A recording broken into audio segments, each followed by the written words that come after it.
saya perlu menyampaikan bahwa ini bukan muktamar, tetapi mau ngamar. Jadi saya pertegas lagi, ini bukan muktamar, tapi mau ngamar. Ketua Majelis Pertimbangan Partai Persatuan Pembangunan Muhammad Romahur Muzi menyinggung tindakan yang dilakukan oleh Mardiono dengan melakukan aklamasi sepihak merupakan hal tidak benar. Hal ini disampaikan Romahur Muzi dalam keterangannya di Jakarta pada Minggu, 28 September 2025. Romi menegaskan bahwa aklamasi berkumpul di kamar dengan sebagian pihak dianggap dilakukan secara tidak jernih dan tidak sesuai aturan. Romahur Muzi menegaskan bahwa terpilihnya Agus Suparmanto sebagai Ketua Umum baru PPP periode 2025 hingga 2030 sudah memenuhi syarat yang ditentukan. Sebelumnya, Mardiono aklamasi bahwa dirinya sebagai Ketum baru PPP periode 2025 hingga 2030. Di sini, di samping para kader semua yang di belakang, pertama hadir bersama kami adalah Ketua Majelis Kehormatan Partai Masa Bakti 2025-2030, Kiai Haji Zarkasih Nur, yang kemarin juga memimpin doa pada saat pembukaan Muktamar ke-10 P3 2025 di Hotel Mercure Ancol. Kemudian Ketua Majelis Syariah, Kiai Haji Mustafa Akil Siraj, bersama dengan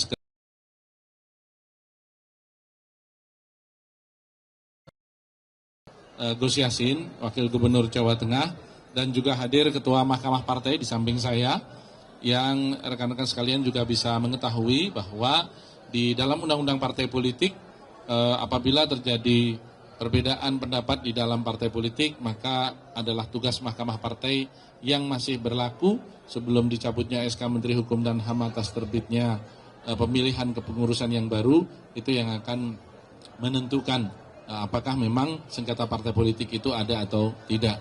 Dan tentu bersama dengan kami juga hadir para masyayikh, ada Kiai Muslih Zainal Abidin, Wakil Pimpinan Majelis Syariah, ada pengurus-pengurus harian Dewan Pimpinan Pusat Partai yang dipimpin oleh Kiai Haji Musyafaq Nur, bersama pengurus harian yang tadi malam memimpin ketok palu pada saat pemilihan Pak Agus, Dr. Qayyum Abdul Jabbar, juga Pak Ketua Dewan Pimpinan Wilayah dan Dewan Pimpinan Cabang P3 seluruh Indonesia.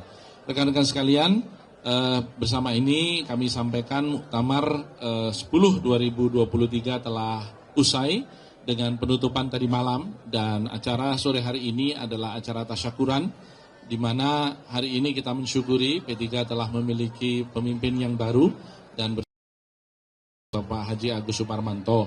Yang kedua, rekan-rekan sekalian, saya perlu juga meluruskan narasi-narasi yang dikembangkan secara sepihak pada saat sidang-sidang paripurna Muktamar sedang berlangsung.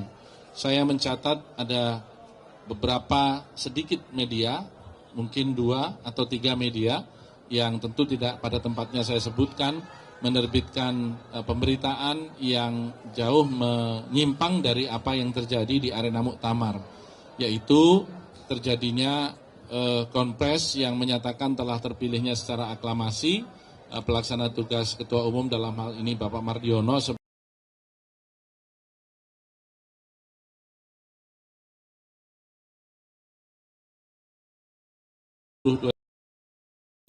Saudara Dr. Rusman Yakub, yang mengatakan kronologis bagaimana peristiwa Muktamar ke-10 P3 2025 telah kita lewati bersama, mulai sidang paripurna pertama sampai dengan sidang paripurna ke-8, di mana telah terjadi perubahan anggaran dasar dan anggaran rumah tangga tentang persyaratan calon ketua umum.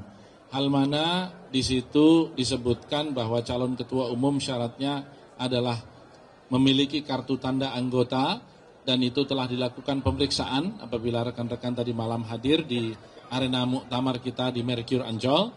Dan yang kedua, yang bersangkutan pernah duduk sebagai pejabat di tingkat eksekutif, legislatif, atau yudikatif di pusat.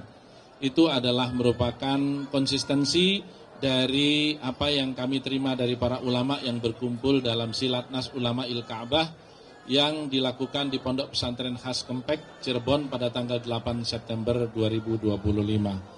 Karenanya kami perlu menegaskan Muktamar P3 ke-10 2025 telah usai dan telah terpilih Haji Agus Suparmanto bersama 12 orang formatur yang mewakili Dewan Pimpinan Pusat dan Dewan Pimpinan Wilayah P3 seluruh Indonesia yang akan mulai bekerja mulai malam ini untuk menyusun kepengurusan dan diberikan waktu berdasarkan anggaran rumah tangga P3 selama 30 hari ke depan. Tentu kami mengajak kepada seluruh pihak, termasuk Pak Mardiono dan rekan-rekan yang menyatakan diri melalui sebuah kamar di lantai 10 Hotel Mercure telah terpilih secara aklamasi. Saya perlu menyampaikan bahwa ini bukan muktamar, tetapi mau ngamar. Jadi saya pertegas lagi, ini bukan muktamar tapi mau ngamar. Tentulah tidak mungkin sebuah muktamar P3 yang pesertanya seperti yang rekan-rekan lihat di sini, jumlahnya ada 1.304, kemudian berkumpul di salah satu kamar satu hotel mengatakan bahwa telah terpilih secara aklamasi seorang ketua umum.